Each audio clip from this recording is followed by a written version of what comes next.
ओम गुरु ब्रह्मा गुरुर्विष्णु गुरुर्देवो महेश्वरः गुरु साक्षात् परम ब्रह्म तस्मै श्री गुरुवे नमः। प्रिय बंधुओं, एक कदम आध्यात्म की ओर इस परिचर्चा के 22वें भाग में आप सबका स्वागत है। भगवान श्री कृष्ण गीता के 4 अध्याय के 5वें श्लोक में कहते हैं कि बहुनी में व्यतीतानि जन्मानि तव चार्जुन तान्यहं वेद सर्वाणि न त्वं वेत्थ परम तपः। कि हे अर्जुन, मेरे और तेरे बहुत से जन्म हो चुके हैं, परंतु उन सबको तू नहीं जानता, लेकिन उन जन्मों को मैं जानता हूँ। हम भी नहीं जानते कि हमारे कितने जन्म तो हो चुके हैं और कितने अभी बाकी हैं, लेकिन हम चाहें तो ये हमारा जन्म आखिरी जन्म हो सकता है। मृत्यु पर विजय पाना हमारे हाथ में नहीं है, मृत्यु निश्चित है, लेकिन नरक में जाना या न जाना ये हमारे हाथ में है, यानी नरक से बचना हमारे हाथ में है। एक न एक दिन जरूर मृत्यु आएगी।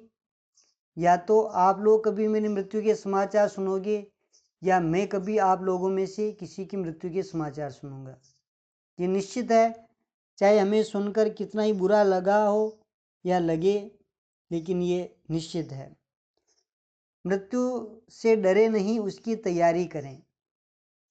परीक्षाएं जैसे जैसे पास आती जाती है, वैसे वैसे वही छात्र ज़्यादा डरता है जिसकी तैयारी नहीं होती। जिसकी जितनी अच्छी तैयारी, वह उतना ही अधिक निर्भय रहता है। ऐसा तो नहीं है कि किसी के डरने से परीक्षाएं नहीं होगी। अभी के हालात देखकर सरकार ने एक फैसला लिया है कि स्कूली स्तर की परीक्षाएं नहीं होगी, लेकिन बोर्ड की परीक्षाएं होगी।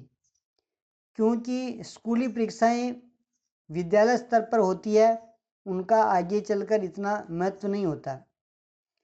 सरकार द्वारा किसी योजना का लाभ लेने में, कोई सरकारी कागज बनवाने में, यानी कि लाइसेंस आदि बनवाने में, सरकारी नौकरी में, या इसी तरह की कोई प्रक्रिया में स्कूली स्तर की परीक्षा के परिणाम को न के बराबर देखा जाता है।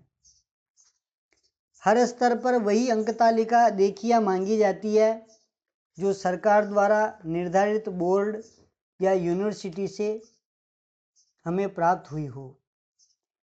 इसी कारण ऐसी परीक्षाओं से लोग घबराते भी हैं और परीक्षाएं भी गंभीरतापूर्वक देते हैं।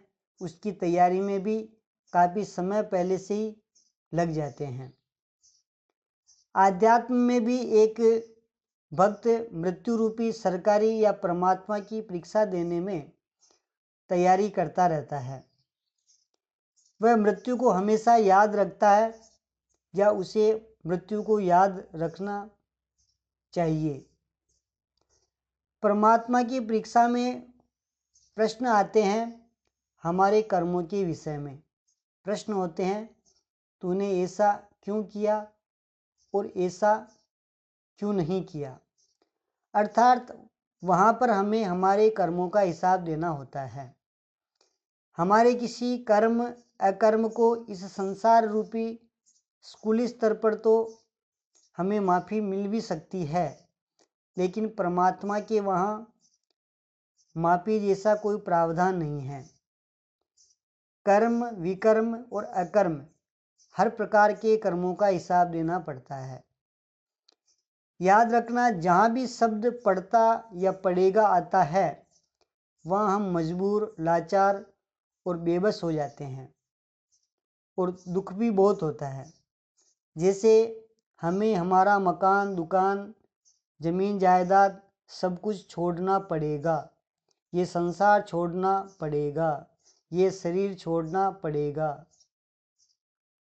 अरे टेंशन में आ गए हम तो सिर के बाल टूटने पर भी दुखी होकर तरह तरह के उपाय करने लग जाते हैं, और यहाँ तो बात हो रही है कि ये पूरा का पूरा शरीर, ऐसा सुंदर शरीर तक छोड़ना पड़ेगा। जी हाँ, ये सत्य है। फिर अंत में कर्मों का हिसाब देना पड़ेगा। आप लोगों में से बहुत से ये सोच रहे होंगे कि वैसे ही महामारी के कारण भय का माहौल है और मैं ऊपर से क्यों डरा रहा हूँ।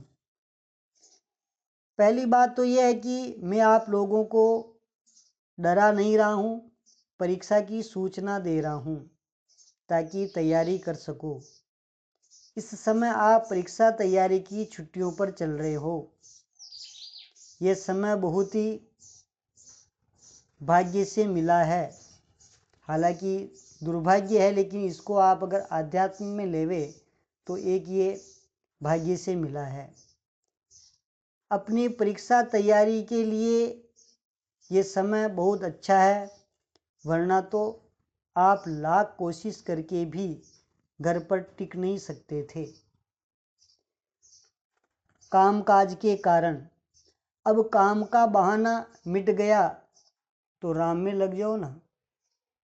दूसरी बात यह है कि मैं आप लोगों की दादी नानी नहीं हूँ कि छुट्टियों में आपका समय गुजारने के लिए आपको अच्छी अच्छी बातें सुनाऊं, आपका मन बहलाऊं, ऐसे ऐसे चुटकुले सुनाऊं जिससे आपके मन में महामारी का भय नहीं आए।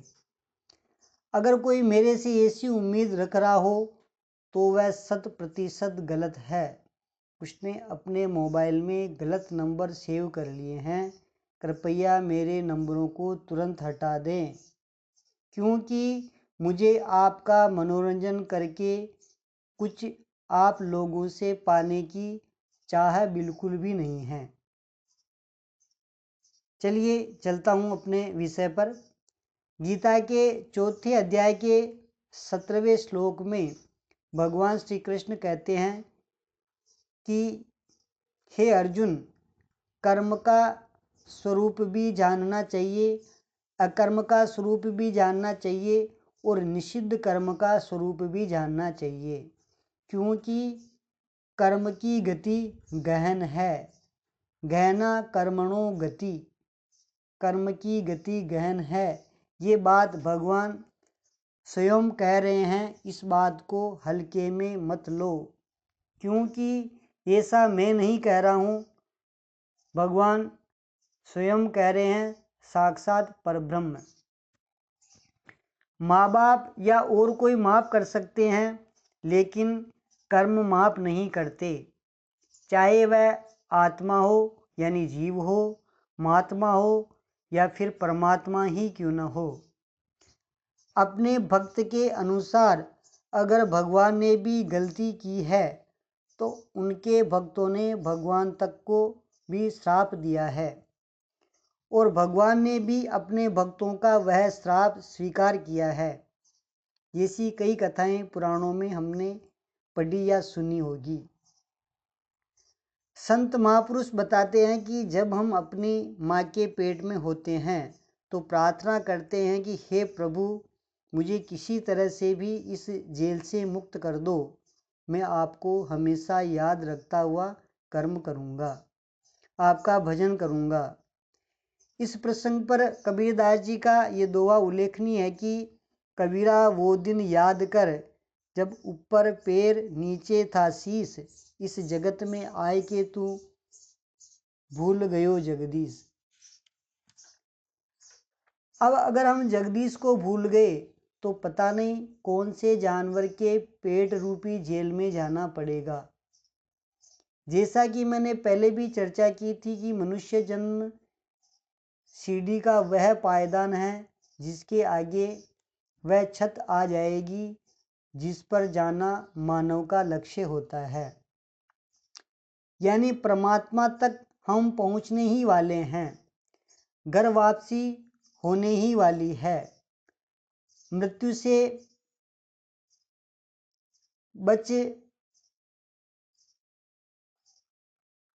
से बचना हमारे वश में नहीं है, लेकिन नरक से बचना हमारे ही हाथ की बात है।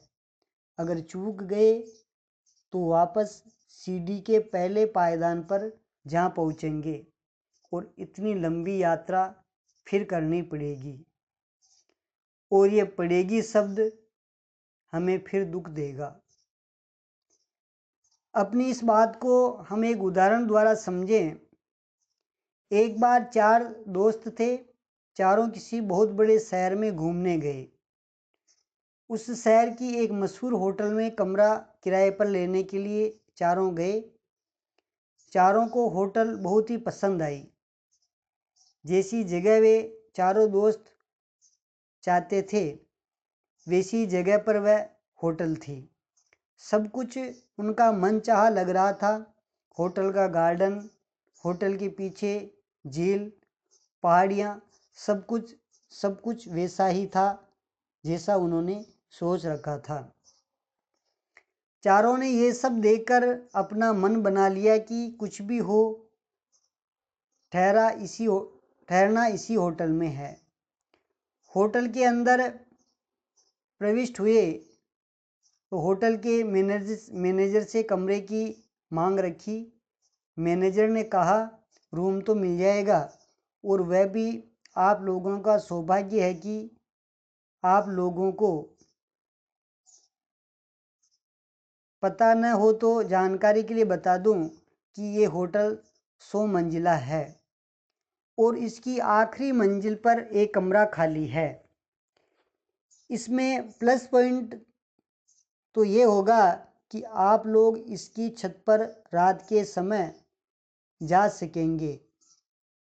जो व्यवस्था केवल 100वीं मंजिल वालों के लिए ही हम उपलब्ध करवाते हैं। अन्य मंजिल में ठहरने वालों को छत पर जाने की अनुमति नहीं होती है। छत पर सुरक्षा के उचित इंतजाम किए हुए हैं, इसलिए डरने वाली कोई बात नहीं है। छत पर घूमते हुए आप लोग पूरे शहर का रात्रिकालीन नज़ारा भी देख सकेंगे और ऊपर खुले आसमान एवं चांद सितारों का भी आनंद ले सकेंगे। मैनेजर से यह सब सुनकर चारों दोस्तों की खुशी इतनी बढ़ती जा रही थी। वे सोच रहे थे कि और क्या चाहिए। अब शायद ये किराया ज़्यादा मांगेगा, लेकिन कोई बात नहीं। जीवन में एक बार तो ज़्यादा पैसे देकर ऐसी होटल और सुविधाओं का आनंद ले ही लिया जाना चाहिए। चारों के विचारों में बाधा डालते हुए मैनेजर ने कहा अब एक माइनस पॉइंट है, वह भी ध्यान से सुन लो। अगर आप लोग रात को ठीक 10 बजे तक होटल वापस आ गए तो आपको 100वीं मंजिल पर पहुंचने के लिए लिफ्ट की सुविधा मिल जाएगी और अगर 10 मिनट भी लेट आए तो फिर सीढ़ियां चढ़कर अपने निर्धारित रूम पर जाना होगा। इसमें मैं कुछ भी आपकी सहायता नहीं कर पाऊंगा। इसका कारण यह है कि लिफ्ट वाला लड़का रात 10 बजे के बाद छुट्टी पर चला जाएगा और हमारी लिफ्ट सेल्फ नहीं है तो भी हम यात्रियों के हैंड ओवर नहीं करते हैं। दूसरी बात यह कि चारों को एक ही रूम दिया जाएगा, यानी कि आप चारों एक रूम में ठहर सकोगे और चार्ज सिर्फ एक रूम का ही लगेगा। चारों ने सोचा कि केवल रात 10 बजे से पहले वापस आना है, इसमें कौन सी ज़्यादा परेशानी वाली बात है। चारों ने अच्छी तरह विचार करके 100वीं मंजिल पर कमरा बुक करवा लिया। चारों अपने निर्धारित कमरे में अपना सामान रखकर अपने रूम से नीचे आए। मैनेजर को अपने रूम की चाबी दी और चारों दोस्त उस शहर में घूमने निकल गए। जानकारी के लिए बता दूं कि जो 5 स्टार होटलें होती है उनमें रूम की चाबी यात्री को साथ में नहीं ले जाने देते हैं। वह चाबी वहीं होटल पर ही जमा करवानी होती है। दिन भर मौज मस्ती करके चारों दोस्त वापस होटल आए। उस समय रात के 10:20 हो चुके थे। चारों दोस्त होटल मैनेजर से गिड़गिड़ाते हुए कहने लगे कि ट्रैफिक ज़्यादा होने के कारण हम लोग जाम में फंस गए थे, वरना तो कभी के आ गए होते। मैनेजर ने उन चारों दोस्तों की एक न सुनी। आखिरकार चारों ने निर्णय लिया कि कोई बात नहीं, गलती हमारी है। तो ऐसा करते हैं कि 25-25 मंजिल तक सीढ़ियाँ चढ़ते हुए हर दोस्त अपनी अपनी बात कहेगा। यानी 25 मंजिल तक एक दोस्त, उसके बाद दूसरा दोस्त, इस तरह से चारों हर 25 मंजिल तक अपनी अपनी बात कहता चलेगा तो थकान कम होगी और हम लोग अपनी मंजिल तक पहुंच जाएंगे। पहली 25 मंजिल तक एक दोस्त ने अपने बचपन की बातें बताई। बचपन की बातों की चंचलता के साथ ही उनमें भी चंचलता थी, इसलिए 25 मंजिल तक जाने में बहुत कम समय लगा और उनको थकान भी महसूस नहीं हुई। अगली 25 मंजिल के लिए दूसरा दोस्त जो कि निर्धारित किया था, उसने अपनी जवानी की बातें सुनाई। जवानी की जोशीली बातें, और चारों का जोश इस तरह का था कि ये बिना थकान महसूस किए हुए 25 मंजिल तक पहुंच गए, 50 मंजिल तक पहुंच गए। बातें बचपन की, कुछ जवानी की, कुछ घर परिवार की जिम्मेदारी की बातें सुनाकर जैसे तैसे तीसरे दोस्त ने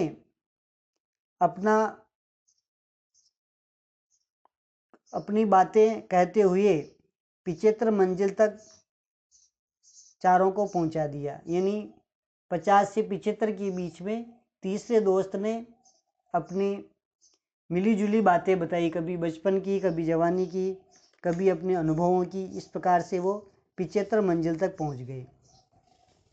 यहाँ तक आते आते चारों थकान महसूस करने लगे। अब चौथे दोस्त ने अपनी कभी बचपन, कभी जवानी, कभी जिम्मेदारी, तो कभी अपने आप ही किए हुए अच्छे बुरे कर्मों का लेखा जोखा सुनाते हुए, कभी घबरा कर नहीं सुनाने की सोचता, तो कभी कोई अच्छी बात, अच्छा कार्य जो उसने किया था उसे बहुत ही जोश के साथ सुनाते हुए हारा थाका जैसे तैसे अपने दोस्तों के साथ 100वीं मंजिल पर पहुंचा। चारों ने 100वीं मंजिल पर पहुंचकर बहुत ही राहत की सांस ली। यहाँ पर पहुंचकर एक दोस्त ने कहा, चलो अब आराम करते हैं, रूम की चाबी दो, रूम खोलता हूँ। चाबी?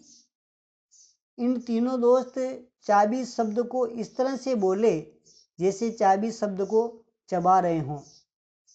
उसने कहा, हाँ भाई चाबी दो। इस पर अन्य 3 दोस्त बोले, चाबी तो हमने मैनेजर से ली ही नहीं।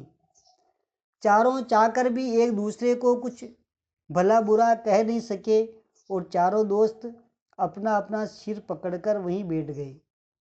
अब नीचे जाकर चाबी लाना और वापस 100वीं मंजिल पर अपने कमरे तक आना इनकी कल्पना से भी दूर हो गया था। ये कहानी आपको हो सकता है एकदम काल्पनिक लगे, लेकिन इसमें जो कुछ भी समझाने का भाव है वह समझने लायक है। हमारा मनुष्य जन्म अन्य प्राणियों से सर्वश्रेष्ठ है। केवल मनुष्य ही मुक्ति पा सकता है। यही कर्म प्रधान जीवन है, अन्य प्राणी भोग प्रधान हैं। यानी मनुष्य कर्म द्वारा परमात्मा तक पहुंच सकता है, अन्य प्राणी केवल कर्म ही भोग सकते हैं, अपनी मुक्ति नहीं करवा सकते। हमें 100वीं मंजिल में रहने की जगह मिलने के बाद भी बालपन, जवानी, बूढ़ापे में अपनी वापसी की याद न रही और भगवान के नाम की चाबी साथ नहीं ले गए, तो उन चारों दोस्तों की तरह वापस पहली मंजिल पर आना पड़ेगा। इसलिए सद्गुरु से मंत्र रूपी चाबी लें और अपना भवसागर पार करें। आज का कोड वर्ड होगा भवसागर।